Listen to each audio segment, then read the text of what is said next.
buenos días, amados hermanos. Les saludo en el amor del Señor y saludamos también a todos los que nos ven a través de nuestra señal en internet en esta mañana. Vamos a abrir nuestras Biblias en el capítulo 11 de la carta del apóstol Pablo a la iglesia de los Romanos. Romanos capítulo 11. Y vamos a leer esta mañana la porción del versículo 7 al 10. Romanos 11, versículo 7 al 10. Dice así la palabra del Señor.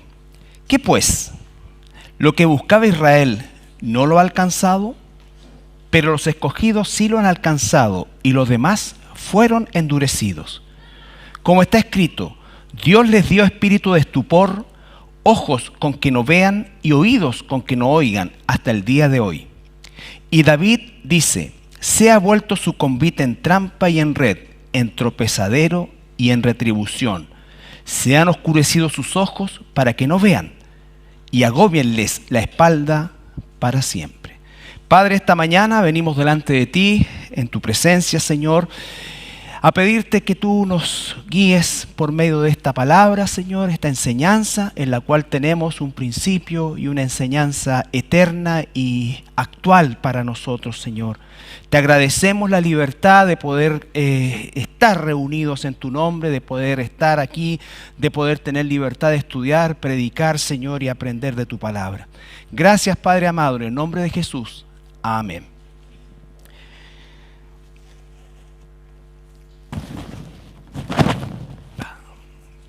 Es solo romadizo, no se preocupen. Pasa que tengo la cayuya tan grande que imagínense el nivel de romadizo que me da. Bueno, esta es una sección del capítulo 11 que es un poco confusa si no entendemos un poco el contexto del que venimos hablando.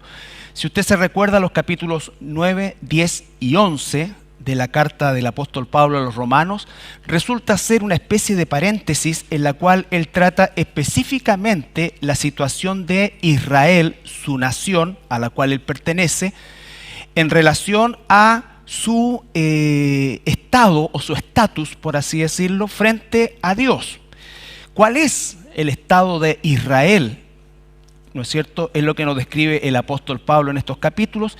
Y además, ¿cuál es el plan de Dios con Israel después de este tiempo?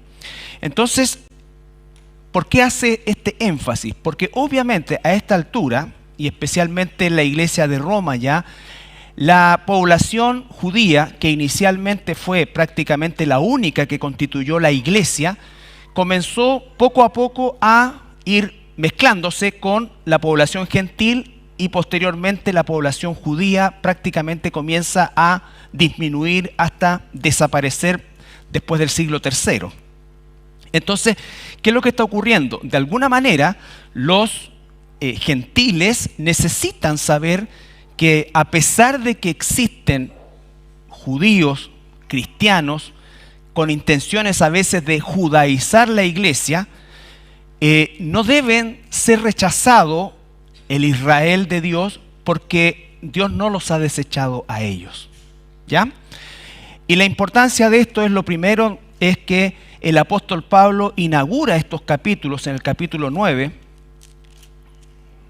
versículo 1, si ustedes se recuerdan, cuando parte con estos tres capítulos, en el versículo 1 dice, 9:1, verdad digo en Cristo, no miento, y mi conciencia me da testimonio en el Espíritu Santo, que tengo gran tristeza y continuo dolor en mi corazón, porque deseara yo mismo ser anatema, separado de Cristo, por amor a mis hermanos, los que son mis parientes según la carne, que son israelitas, de los cuales son la adopción, la gloria, el pacto, la promulgación de la ley, el culto y las promesas, de quienes son los patriarcas y de los cuales según la carne vino el Cristo, el cual es Dios por sobre todas las cosas, bendito por los siglos, amén.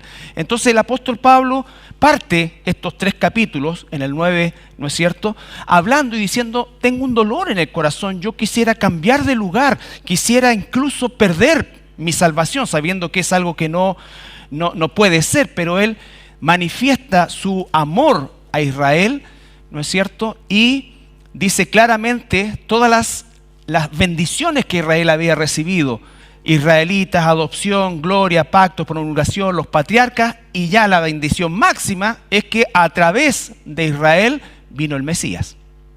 Entonces, parte diciendo eso. Después dice que Israel ha, por supuesto, rechazado la salvación de Dios, y tenemos el capítulo 10, versículo 1 al 3, o al 4, que dice: hermanos, ciertamente el anhelo de mi corazón y mi oración a Dios por Israel es para salvación. Lo que implica que si Él desea salvación, y como nos decía en el capítulo 9, desea cambiar de lugar con Israel, Él ser anatema e Israel ser salvo, implica que el estado de Israel en este momento es un estado de perdición. ¿Ya? De perdición. Porque les doy testimonio que tienen celo de Dios, pero no conforme a ciencia. Porque ignorando la justicia de Dios y procurando establecer la suya propia, no se han sujetado a la justicia de Dios. Porque el fin de la ley es Cristo, para justicia de todo aquel que cree. Entonces, por un lado dice: me duele el corazón, cambiaría lugar con mi pueblo Israel. La cantidad de bendiciones que Dios le entregó. Yo doy testimonio, después en el capítulo 10, de que tienen celo de Dios, pero es a su manera. No se rigen y han rechazado la salvación de la gracia por medio del Mesías. Porque el fin de toda la ley, que tanto ellos, entre comillas, estrictamente tratan de cumplir, es Cristo. Es Cristo. Ahora, lo que Pablo habla en el capítulo 9 y 10 es bastante fuerte en relación a Israel. Y podríamos pensar nosotros que hasta aquí llegó el trato de Dios con Israel. Sin embargo, el capítulo 11, versículo 1 dice, y se hace una pregunta retórica: digo pues, ¿ha desechado Dios a su pueblo? De acuerdo al capítulo 9 y 10 podríamos llegar a pensar que sí, ¿no es cierto? Pero acá hay una respuesta categórica: en ninguna manera. Y recuerden que la expresión en el griego, ¿no es cierto?, acá significa Dios nunca lo permita o es imposible. Entonces, ¿ha desechado Dios a su pueblo? Refiriéndose específicamente a Israel, en ninguna manera. Porque también yo soy israelita de la descendencia de Abraham, de la tribu de Benjamín. No ha desechado Dios a Israel. Y aquí vamos a entender entonces lo que un poco nos dice del versículo 7 al 10. Y a qué parte del Israel se está refiriendo específicamente eso. Recuerden, comienza con el testimonio propio. Él dice: yo mismo soy israelita, soy de la tribu de Benjamín. Por lo tanto, Dios no ha rechazado a Israel. Sigue trabajando con Israel. Puede que, y de hecho, Israel ha rechazado a Dios, pero Dios no ha rechazado a Israel. Son dos cosas distintas. Y cita la historia del profeta Elías, quien, recuerden, después de toda la victoria que tuvo contra los profetas de Baal, ¿qué es lo que sucede? Jezabel pone precio sobre su cabeza y él escapa. Y él cree que es el único. Y cuando Dios lo confronta, le dice: han matado a tus profetas y estoy yo solo. ¿Y qué le dice la divina respuesta? No, no estás solo. Yo me he reservado 7,000 varones judíos que no han doblado su rodilla a Baal. Si no han doblado su rodilla a Baal es porque la tienen doblada ante Dios. Y decíamos nosotros que los seres humanos, creámoslo o no, tenemos doblada la rodilla o hacia Dios o hacia Baal. A alguien o a algo rendimos adoración. Adoración. Entonces, esas dos cosas les deja en claro el Señor, ¿no es cierto? Y para que nosotros también tengamos claridad respecto a la situación de Dios con Israel. Ahora bien, versículo 7, que es lo que vamos a ver ahora, 11:7.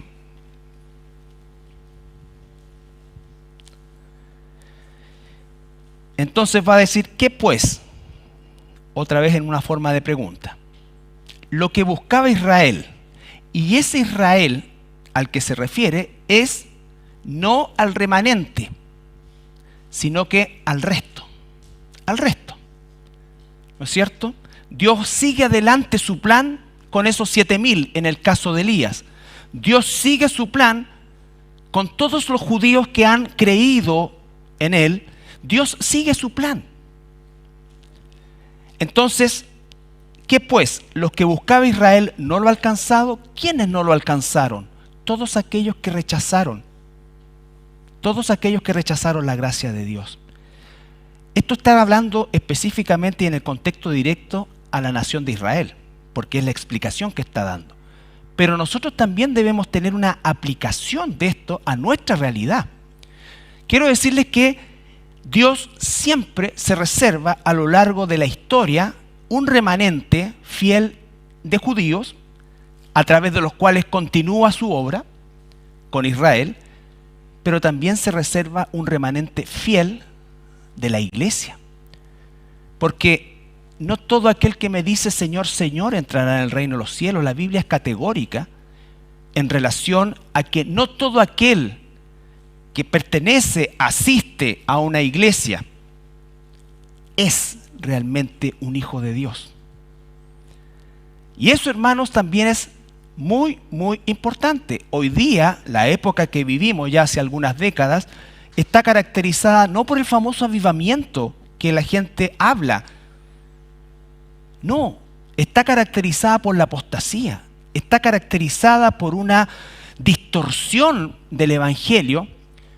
Está caracterizada, desgraciadamente, por hasta una burla de parte de aquellos propios que se llaman cristianos en relación a la iglesia, al plan de Dios. Se ha trivializado el evangelio. Se busca hoy día el bienestar de las personas para tenerlas cautivas dentro de una congregación, o bien usar el temor, pero no el temor a Dios, sino que el temor al humano, al pastor, al liderazgo, a quien sea, para poder permanecer con un número de personas. Y entonces, hoy más que nunca está sucediendo que las verdaderas ovejas de Dios que están cautivas en todos estos lugares, están escuchando la voz de su pastor, que es mi pastor, el Señor Jesucristo, y a través de su palabra fiel, predicada fiel, sin ningún tipo de maquillaje, ¿no es cierto?, escuchan y van a salir de esos lugares. ¿Qué está buscando el resto de las personas? Israel estaba buscando ser agradable a Dios o ser salvo por medio de ¿qué cosa? De teóricamente cumplir la ley, ¿no es cierto? ¿Qué están buscando las personas que han endurecido su corazón a la palabra de Dios en lugares como iglesias? Están buscando su propia voluntad, hacer su propia voluntad. Por eso es que pululan con tanta desgraciada fuerza movimientos como la prosperidad. ¿Por qué? Porque yo quiero eso. Si la gente que está ahí, la gran mayoría, quiere eso. Quiere eso. O quiere cualquier otra cosa. O quiere un Dios a su medida. No quiere un Dios que lo transforma, lo pule, lo golpea, lo cincela, porque duele. Pero ¿qué nos cincela? Su palabra. Él quiere hacer su voluntad en nosotros. Y para hacer su voluntad, muchas veces, como decimos en buen chileno, tiene que entrar, y no algunas veces, todas las veces, tiene que entrar a picar. Y entonces, si encuentro un lugar donde hablan de Dios, donde me siento bien, y no es que hay que sentirse mal para estar en el Señor, no. Pero donde definitivamente está hecho a mi medida, bueno, me quedo ahí. Lo busco. ¿Por qué? Porque tiene a Dios. Dice, habla de Dios, lee en la Biblia, todo. Pero no me confrontan con mi pecado. No me confrontan con la realidad de que necesito cada día ser transformado por Dios. Entonces, ¿qué está buscando la gente en la iglesia? ¿Qué estás buscando tú? ¿Qué estoy buscando yo en la iglesia? Podemos decir, los judíos estaban tan ciegos, tan, digamos, embotados en su religión, que ellos creían que estaban buscando y agradando a Dios por medio de supuestamente cumplir la ley. De hecho, para hacerlo más efectivo, ¿qué es lo que hacían? Inventaban normas tan estrictas como la ley, y entonces Dios les dio, por ejemplo, el día de reposo. ¿Para qué? Para que estuvieran en reposo, para que pararan de trabajar, para que pudieran tener tiempo con Dios, para que pudieran tener tiempo con su familia, para que pudieran realmente compartir de Dios. ¿En qué lo transformaron ellos? En una esclavitud. Algo que Dios dio para el bien lo transformaron en un mal. Porque entonces se fueron a qué cosa, que no puedo caminar más de tanta cantidad de pasos, no puedo hacer esto, si se me cae el burro en un hoyo no lo puedo sacar, si alguien está enfermo en mi casa no puedo ir al hospital, y cosas como ese tipo, una esclavitud. Pero los cristianos no lo hacemos mal. ¿Cuál es el día del reposo cristiano? Y a veces nosotros decimos, oye, pero no, que el Shabbat, nosotros no, nuestro reposo es el domingo, y todos los días son nuestros reposos, sí, pero el domingo, ¿cuáles son tus planes? ¿Sabes qué? No siempre la iglesia entra en tus planes. Es más, a veces si no tengo nada más que hacer y está súper aburrido el domingo, voy. Pero un ratito nomás, po. Y me voy rapidito porque tengo planes. ¿Está mal eso? No. Pero, ¿cuál es la prioridad? ¿Cuál es la prioridad frente a eso? Realmente es para mí, y vuelvo a insistir, no por una presión externa humana, sino por una convicción interna como un hijo e hija de Dios. Nunca, jamás un cristiano debiera venir a la iglesia por presión humana. Distinta cosa decir yo te animo a que estés, pero otra cosa es que si no vienes, tal o cual cosa. No, esa no es la forma, porque es la peor forma de estar aquí. La peor forma de estar aquí. Entonces, versículo 7, ¿qué pues? Lo que buscaba Israel no lo ha alcanzado, pero los escogidos sí lo han alcanzado, y los demás fueron endurecidos. ¿Quiénes fueron endurecidos? Aquellos que estaban buscando agradar a Dios por medio de el cumplimiento de la ley como un mérito. Como un mérito. Romanos 9:3. Romanos 9:30.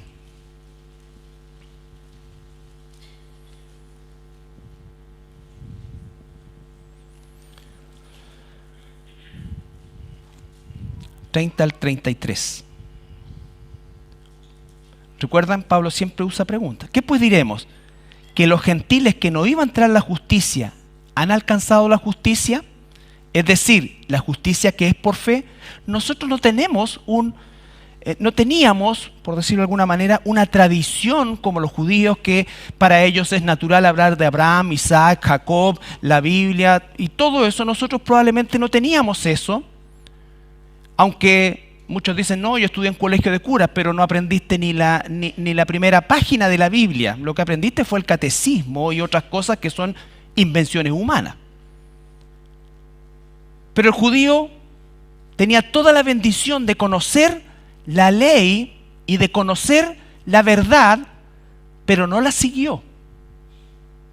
No la siguió.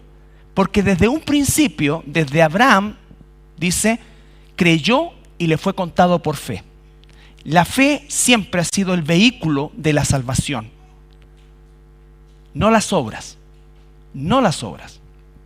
Y acá dice, ¿qué pues diremos? Que los gentiles que no iban a entrar en la justicia han alcanzado la justicia, es decir, la justicia que es por fe. Un día Dios hizo una intervención en tu vida y en la mía. Y creímos.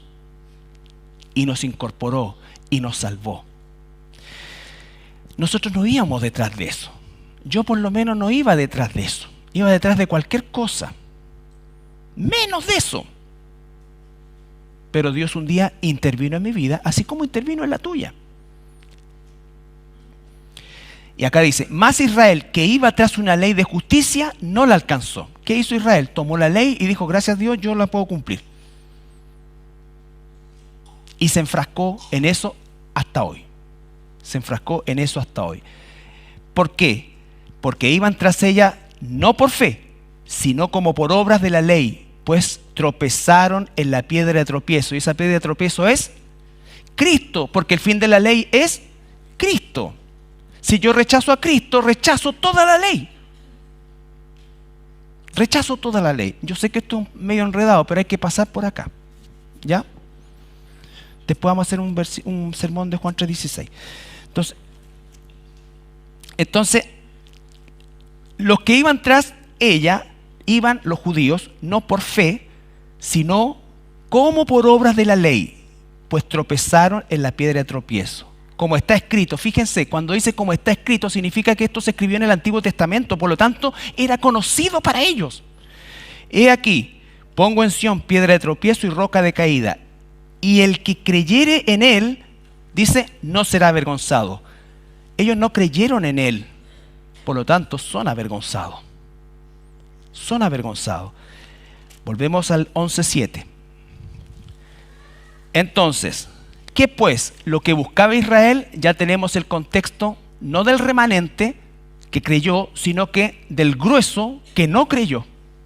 ¿Qué es lo que nos está diciendo 9:31? ¿Qué es lo que buscaba Israel? No lo ha alcanzado. Pero los escogidos sí lo han alcanzado y los demás fueron endurecidos. Endurecidos.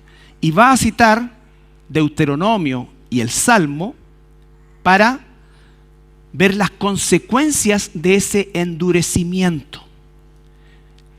Israel se endureció. Se endureció. ¿Qué significa eso? Que se hizo cada vez más impenetrable a la gracia de Dios. A la gracia de Dios. ¿Para siempre? No. Durante este periodo en que estamos nosotros, la iglesia, hasta que, como dice el apóstol, la plenitud de los gentiles haya entrado, entonces el velo será quitado y mirarán al que traspasaron, como dice Zacarías, y creerán en el Mesías. Pero en este momento están con un velo, con un velo. Capítulo 11, versículo 25, para que lo tengamos en consideración. Porque no quiero, hermanos, que ignoréis este misterio. ¿Para qué? Para que no seáis arrogantes. Cuando nosotros decimos, o cuando yo puedo decir, o yo digo, Dios ya desechó a Israel. Israel no tiene nada que ver en el plan de Dios. Estoy siendo arrogante. Porque Dios no ha desechado a Israel. Dios tiene un velo momentáneo.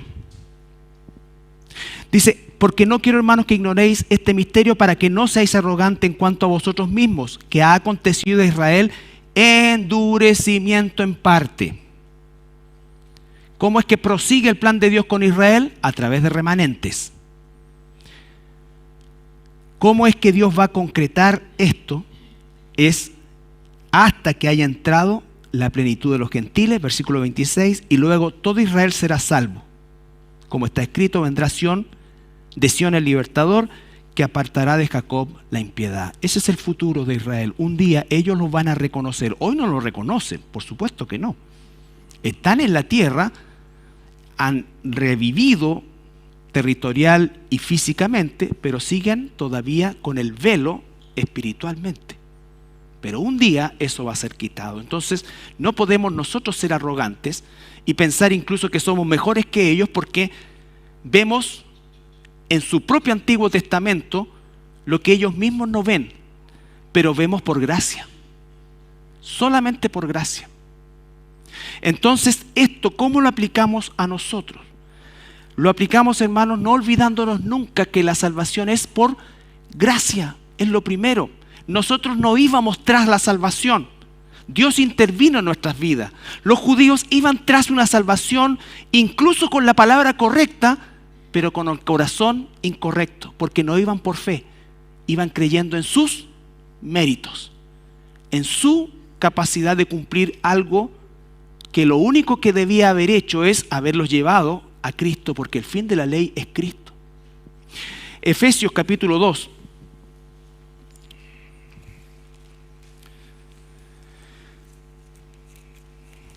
Efesios capítulo 2.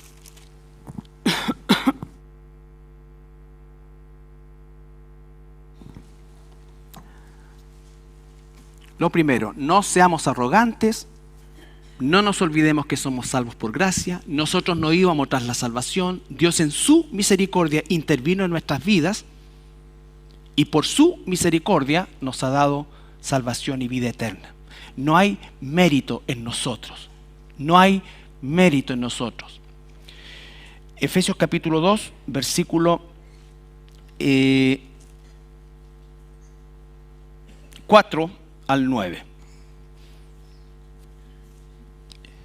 Si pudiéramos leer el 1, dice: y Él os dio vida a vosotros cuando estabais muertos en vuestros delitos y pecados, en los cuales anduviste en otro tiempo siguiendo la corriente de este mundo, conforme al príncipe de la potestad del aire. Ahí estábamos nosotros. Y éramos hijos de ira, igual que los demás, siguiendo el espíritu de desobediencia. Versículo 4. Pero Dios, esa es la intervención que hizo en tu vida, esa es la intervención que hizo en mi vida. Yo estaba en el versículo 1, 2 y 3. Tú estabas en el versículo 1, 2 y 3. No estabas buscando al Dios verdadero, no estabas buscando su camino. Aunque decías creer en Dios y a lo mejor hasta creías que creías, en verdad no creías. Los judíos creen que creen y creen que están haciendo lo correcto, porque están tratando de seguir el libro correcto, pero no pueden alcanzarse salvación porque la Biblia está escrita y la ley no para que nosotros busquemos cumplirla como una forma de ganarnos el favor de Dios, sino que la ley debía decir qué cosa. Yo, al mostrarme esto, decir: yo no soy capaz de cumplir al 100% esto. Porque es más, si cumplo el 99% de la ley y un 1% no lo cumplo, me hago culpable del 100%. Entonces, yo estaba en esa condición. Pero Dios, esa es la intervención. Esa es la intervención que un día Dios va a hacer en Israel. Hoy la hizo en nosotros. ¿Que es rico en qué? En misericordia, por su gran amor con que nos amó. ¿Cuándo? Antes de la fundación del mundo. Aún estando nosotros muertos en pecados, como decía nuestro hermano, no estábamos heridos, estábamos muertos. Nos dio vida juntamente ¿con quién? ¿Con la ley? No, con Cristo. Por gracia sois salvos. Y juntamente con Él nos resucitó y asimismo nos hizo sentar a los lugares celestiales con Cristo Jesús, para mostrar los siglos venideros las abundantes riquezas de su gracia, en su bondad para con nosotros en Cristo Jesús. Porque por gracia sois salvos, no lo olvidemos, por medio de la fe. Israel iba detrás, siguiendo el libro correcto, pero no por fe, sino por obras. Y así hay muchas personas el día de hoy que creen que haciendo lo bueno, siendo buena persona, haciendo esto, no haciéndole mal a nadie, que es la típica, ¿no es cierto? No haciéndole mal a nadie, no matando, no robando, no haciendo. Entonces Dios me tendrá que tomar en cuenta todo eso. Eso es lo que hacían los judíos. No es distinto. Es el mismo sentir. Personas que creen que son buenas o que tratan de hacer cosas para ganarse el favor de Dios. Cuando somos salvos, por supuesto que hacemos obras, pero no las hacemos para ganarnos la salvación, las hacemos porque somos salvos, porque Dios está transformando nuestra vida. pero no como una forma de ganarnos el favor de Dios. Israel va todavía detrás de eso. Nosotros estábamos muertos en delito y pecado, íbamos quizás detrás de eso tratando de ser buenas personas. Y cuando tú llegas a la Escritura y en Romanos te dice, no hay justo ni aun uno, no hay quien haga lo bueno. ¿Cómo si yo soy justo? Yo trato de hacer lo bueno.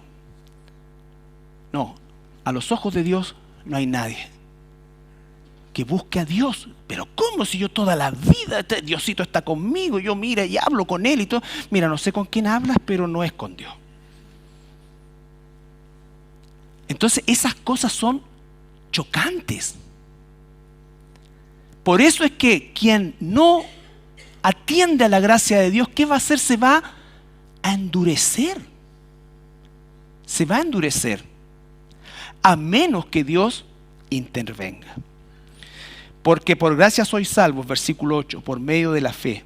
Y esto no de vosotros, pues es don de Dios.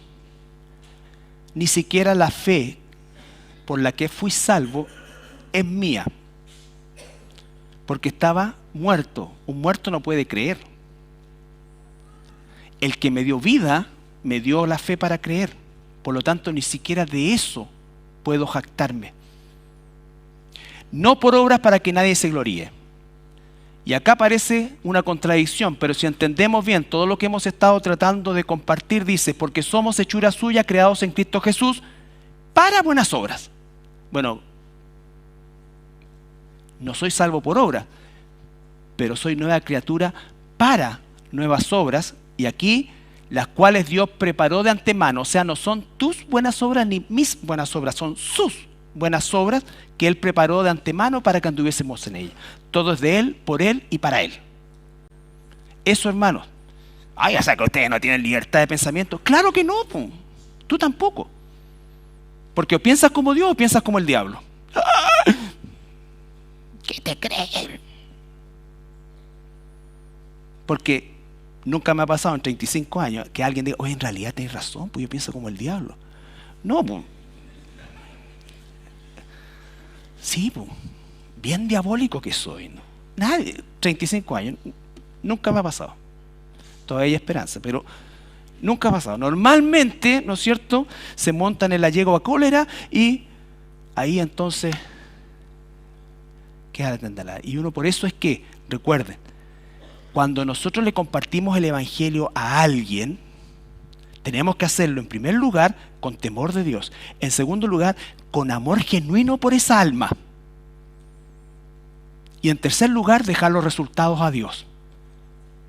Nosotros no cambiamos a las personas. Dios nos usa según su voluntad. Pero todos nosotros tenemos la responsabilidad de compartir el evangelio correcto. El evangelio que no nos gusta compartir muchas veces. ¿Por qué?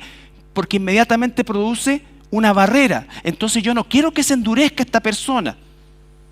Y por lo tanto le doy una vuelta a otra. No, la persona tiene que reconocer que es pecador y que por tal condición está destituido de la gloria de Dios y que por tal condición, si continúa en esa condición, entonces su destino es perdición. Y la persona entonces va a decir qué cosa. Oye, no, yo soy buena persona, me venía a hablar tú. Si te conocieran como eras, sí, pues. Tal como dice Corintios, y eso eran algunos de ustedes. Pero no estamos comparando mi vida con la tuya, es comparando mi vida y la tuya con Cristo. Y ahí todos salimos reprobados. Todos salimos reprobados. Entonces, la salvación es por gracia. Volvemos a Romanos.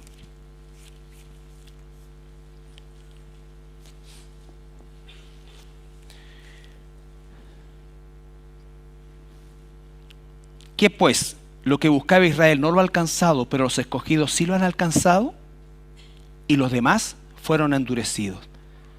Israel, como dijimos, está endurecido. Y acaba de citar Deuteronomio cuando dice, como está escrito, Dios les dio espíritu de estupor, ojos con que no vean y oídos con que no oigan, hasta el día de hoy. ¿Quién les dio eso? Dios. ¿Quién es el único que puede quitar ese velo? Dios. ¿Qué tenemos que hacer nosotros? Predicar la verdad de Dios. ¿Ya? Predicar la verdad de Dios. Y David dice, se ha vuelto su convite en trampa y en red, en tropezadero y en retribución. Se han oscurecido sus ojos para que no vean y agóbiele la espalda para siempre. Eso significa como que los encorve, cosa que nunca vean hacia adelante, sino que anden como un ciego. Esa es la determinación de Dios para Israel en el contexto de lo que estamos hablando, pero no para siempre. No para siempre. Entonces, ¿cómo es que aplicamos esto para nosotros ahora? Primero que nada, la salvación es por gracia, por lo tanto nosotros no debemos jactarnos jamás. Cuando dice los escogidos la han alcanzado por la fe, eso es la intervención divina y de gracia de parte de Dios. De parte de Dios. Entonces, cuando nosotros estamos predicando el Evangelio, cuando estamos, tal como decía el capítulo 9, ¿no es cierto? ¿Cómo oirán si nadie los manda? Si nadie... Predicamos el Evangelio, pero tenemos que ser honestos en la predicación, con temor de Dios, con amor genuino por las personas a las cuales les estamos predicando el Evangelio o enseñándoles en un estudio evangelístico o compartiendo de nuestra fe. No como una forma de ponernos sobre ellos, sino que como una forma de compartir realmente en amor y una preocupación real por el estado espiritual de esas almas. Aunque no sean personas cercanas a nosotros, aunque sea cualquier persona, pero tú tienes que hacerlo con un amor genuino por esas personas. No amamos lo que hacen, no amamos lo que piensan, amamos la necesidad porque nosotros estuvimos ahí también. Y si entendemos que solo por gracia fuimos salvos, nunca jamás debiéramos tener ningún tipo de problema de compartirle a cualquier persona el mensaje de salvación. Israel fue terrible. Y cuando parte esto, por decirlo de alguna manera oficialmente, no solamente en el Antiguo Testamento, sino que básicamente este endurecimiento parte en Mateo 27. Porque recuerden, en el Antiguo Testamento solamente está la figura de Cristo. Pero cuando Cristo estuvo delante de ellos e hizo todo lo que hizo, y está Barrabás, ¿no es cierto?, y Jesús, Mateo 27, 22 al 25.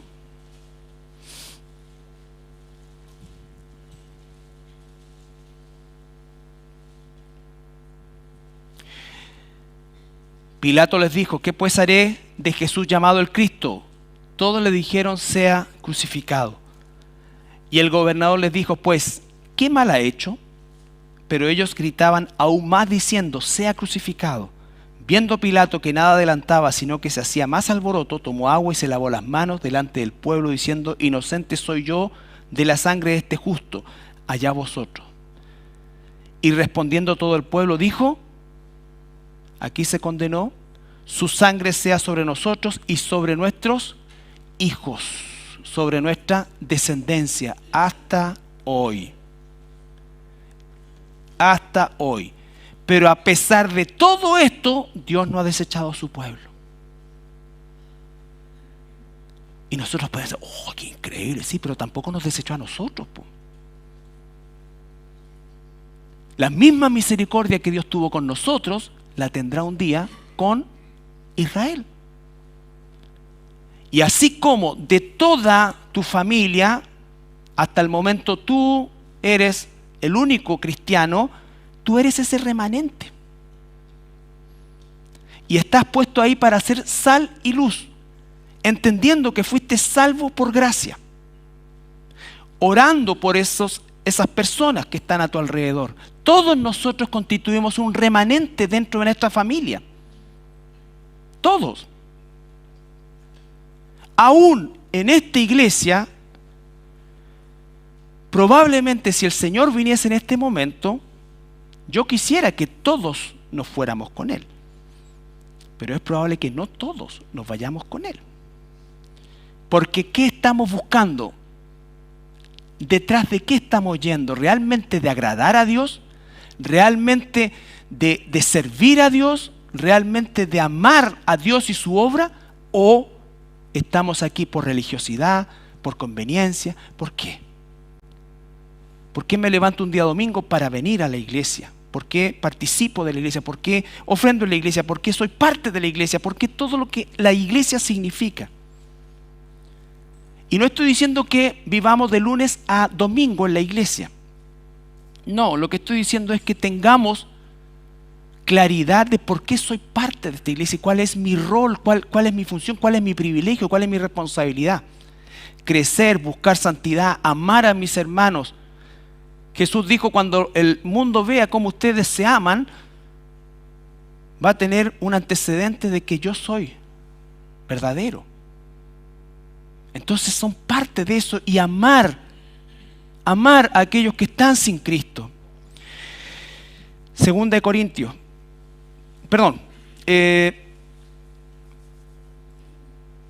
Salmo 95. Eso sí, ya vamos a cortarlo aquí. Salmo 95. Entonces, Salmo 95, 6 al 8.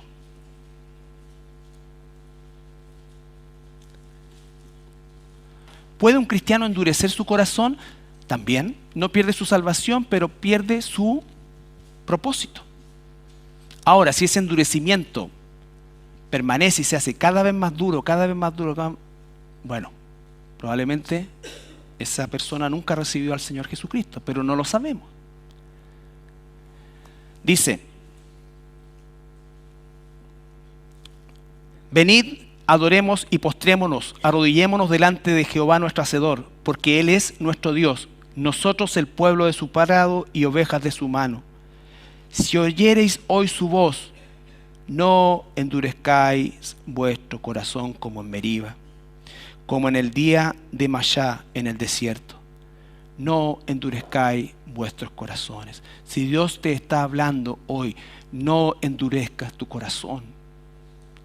Si Dios está hablando a alguien que no ha recibido a Jesucristo, no endurezca su corazón. Porque hay un dilema que nosotros no podemos resolver, pero un día lo sabremos, en la soberanía de Dios y la responsabilidad humana.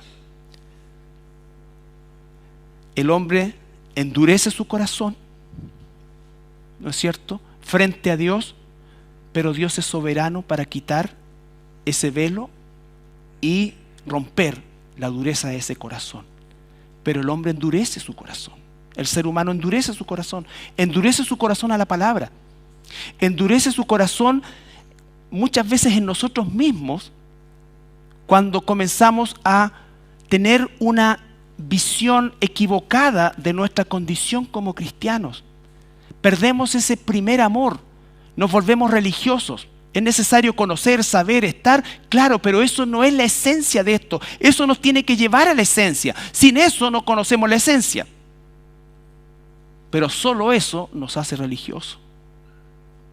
Lo que necesitamos es que el Espíritu Santo use todo para transformar nuestra vida, para ser hombres y mujeres, hijos de Dios, veraces, pero a la vez cercanos, que aman, que realmente están interesados en la salvación de aquellos que están a nuestro alrededor, que están interesados realmente en el crecimiento y en el bienestar de mi hermano o de mi hermana. Eso es lo que Dios va cambiando en nosotros. Entonces dice, no endurezcáis vuestro corazón, no endurezcáis vuestro corazón. Proverbios 28, 14.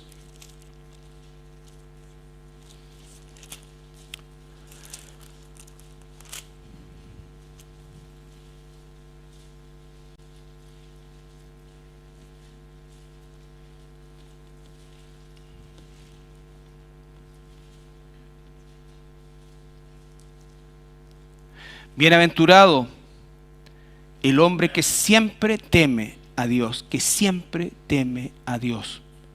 Mas el que endurece su corazón caerá en el mal. El que endurece su corazón caerá en el mal.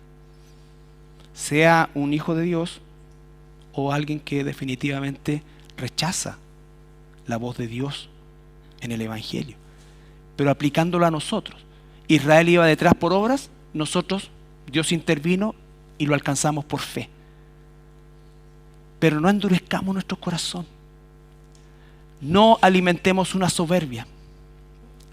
Y sepamos que todas aquellas personas que hoy día incluso acérrimamente pueden estar rechazando al Señor Jesús, Dios tiene el poder para correrles el velo. Nunca descartemos a nadie. Pero por otro lado, no confiemos ni creamos que somos nosotros los que debemos hacer la obra de Dios en el sentido de correr ese velo.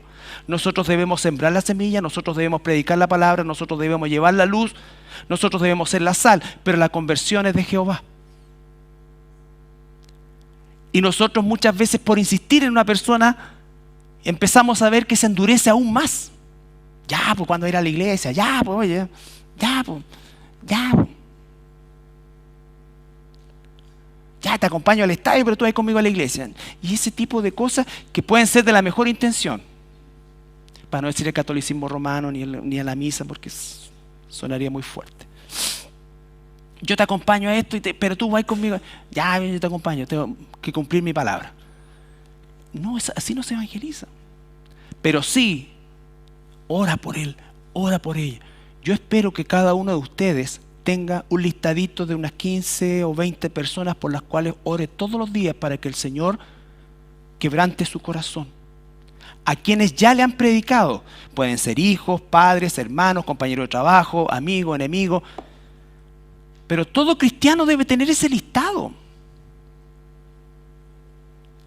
Yo espero que tus oraciones matutinas, Señor, que me salga hoy día esta cosita, acompáñame, Señor, y úsame y usa mis labios, Señor, para ganarme ese trabajo.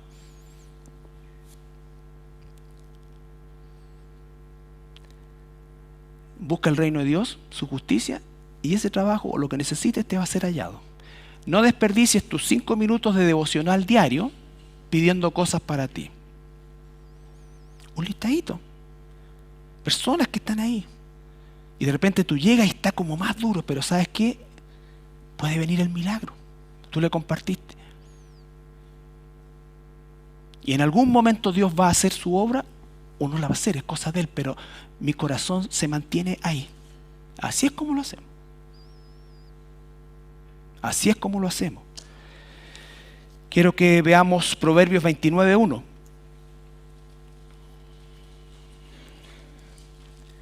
Que ilustra esto. El hombre que es reprendido endurece su cerviz. Reprendido, corregido, ¿no es cierto? O confrontado con la verdad de Dios, pero dice, de repente será quebrantado y no habrá para él medicina. No habrá para él medicina. Entonces, el que endurece su cerviz y la endurece frente a la reprensión, la endurece en un momento determinado, va a ser quebrantado, dice, no va a haber para él medicina. ¿Y a quién crees que va a llamar y a recurrir? Probablemente a ti. Cuando dice no habrá medicina, no está diciendo que no hay salvación. Está refiriéndose aquí a una persona soberbia. Yo no necesito nada, para mí no le tengo miedo a nada. De repente a esa persona algo le pasa y se le viene todo abajo. Está en el hospital con una enfermedad, tuvo un accidente, tuvo una decepción amorosa, no sé, cualquier cosa que lo quebrantó. Y él no va a poder recurrir, no va a querer recurrir a sus amigotes, ni va a querer sino que va a decir, voy donde esté, me pasó esto. ¿Por qué Dios me hace esto? ¿Por qué Dios me hace esto? ¿Por qué? Explícame, ¿por qué? ¿Por qué se murió mi hijo? Explícame. Bueno, tú le puedes predicar el evangelio, situaciones difíciles, pero van a buscar en ese momento, porque sus medicinas no le van a servir para eso. No le van a servir para eso. Y pueden ser quebrantados en cosas terribles, difíciles, muy difíciles, o cosas no tan complicadas. Personas que confían muchas veces en sus propias capacidades y de repente no los consideran. Ahí es donde nosotros debemos aparecer. Por último, en Segunda de Pedro, capítulo 3.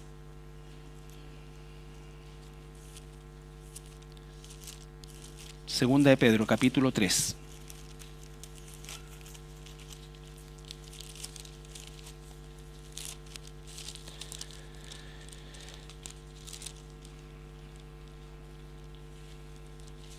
Diecisiete.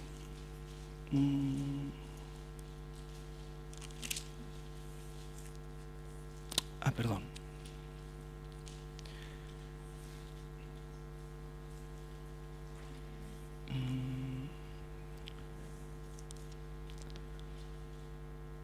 A ver, 16. Vamos a ver desde el 11.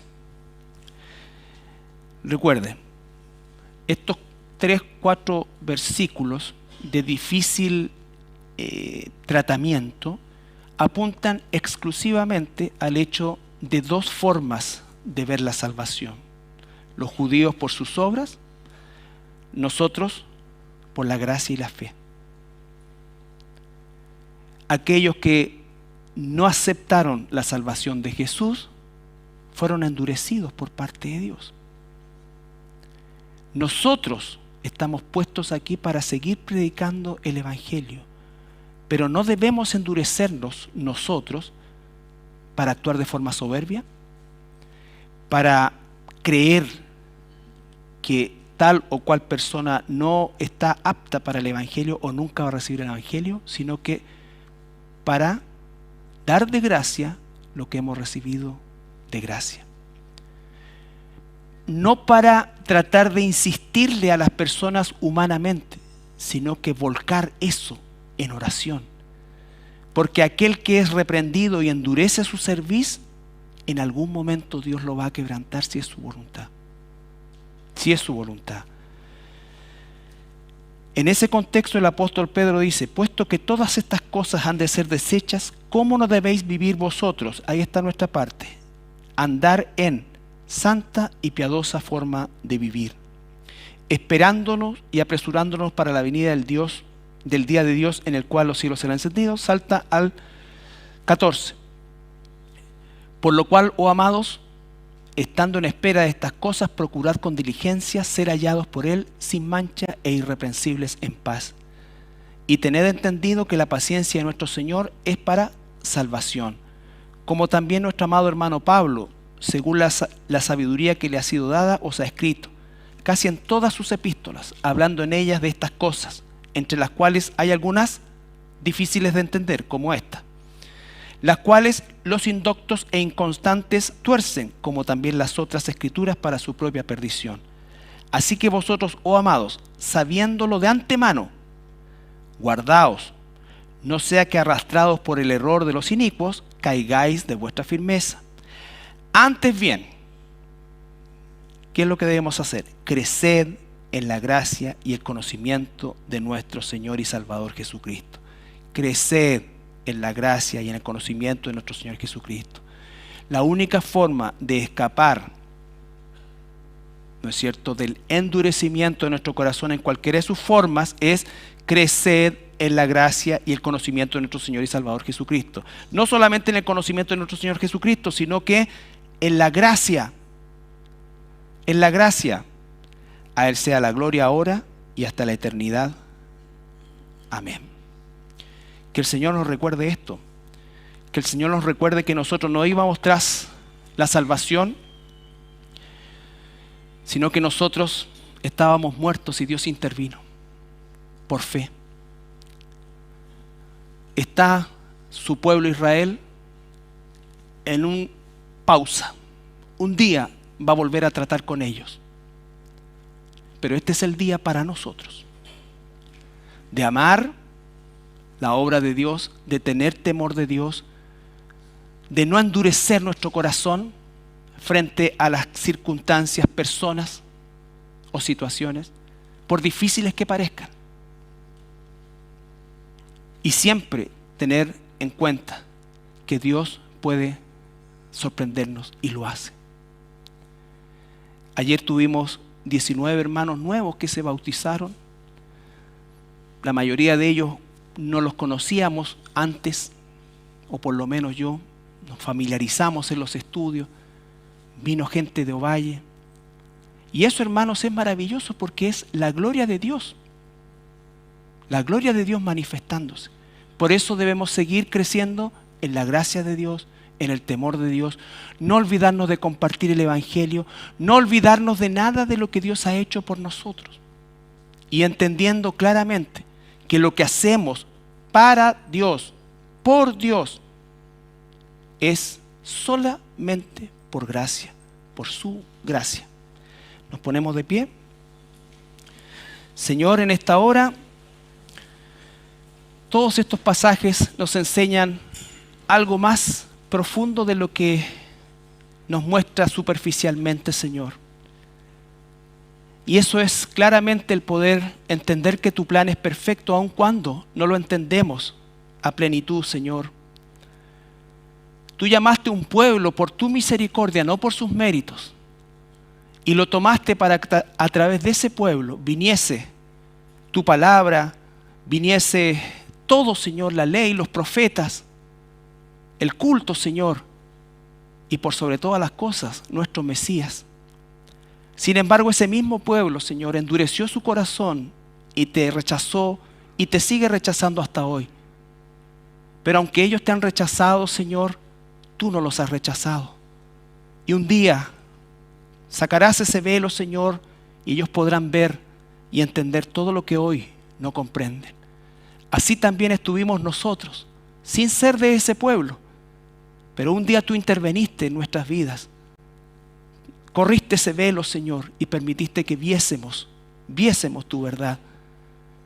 Por eso, Señor, sabemos que aún quedan muchas ovejas tuyas que aún no saben que pertenecen a ti, Señor, y que por medio del Evangelio que nosotros predicamos, tu voz, ellos, Señor, serán salvos, su velo será descubierto, Señor, y podrán verte a ti, Padre amado. Bendito Señor, te agradecemos porque no merecíamos nada y nos has dado todo. En el nombre de Jesús, amén.